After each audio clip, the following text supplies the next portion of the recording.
Hey guys, today we're going to talk about synergies your feeder insects have with each other, plants, and even other critters. I have been asked a few times about what to do with Frass, so we are going to start there. But first, if you are new to the channel, consider subscribing. I cover all sorts of topics for feeder insects like mealworms, superworms, and Discoid roaches, as well as breeding guides. With that out of the way, let's start the video. A great use of Frass is fertilizer. You can use it to help plants grow and provide nutrients to the soil. You can sprinkle it on the plant itself or on the soil. Many species of isopods eat Frass. My Armadillium Vulgare seem to love it, so my mealworms help provide additional nutrients and variety for my isopods. Since I'm on the subject of isopods, you can use the sheds from your superworms when they become pupa, or even the molts from your Discoid and dubia roaches.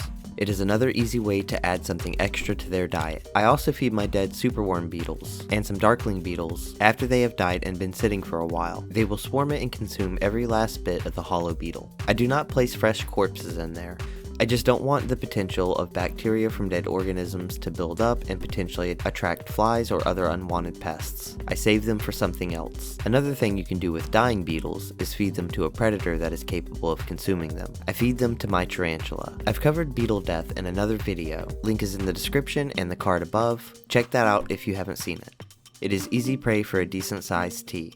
Any that happen to freshly die without my tea eating, I place in my buffalo beetle bin and let them consume what they want, and then take any substantial pieces left and give them as leftovers to my isopods, as they will eat the husk of the beetle. With the mention of isopods, always come springtails, absolutely amazing to have with your isopod colonies. You can get a culture of them very easy by taking a piece of wood in your enclosure and gently tapping it against a cup full of water and activated charcoal. They'll fall on the water, and the surface tension of the water is too much for them to fall through, so they can bounce on top of it. With a little bit of activated charcoal for them to live on and eat, they will begin to reproduce and you will have another viable colony. They make great additions to any enclosure that uses a substrate like cocoa fiber. Add a little charcoal and keep the enclosure moist and they will thrive. The best part about them is that they are viable feeders to the poison dart frog community. So raising cultures of these guys is worthwhile as they can eat them and you can easily provide a cleanup crew and food source for them. One thing I'm currently trying with mealworms is that I've noticed the rearing bin seems to radiate a bit of heat. It's normally warmer than the rest of my room. I've been thinking of ways to utilize this and it hit me. The way I have my smaller colony set up, I simply place a slightly deeper rearing bin at the base. Drill additional vent holes at the appropriate height, and this should allow the heat to raise from the layer below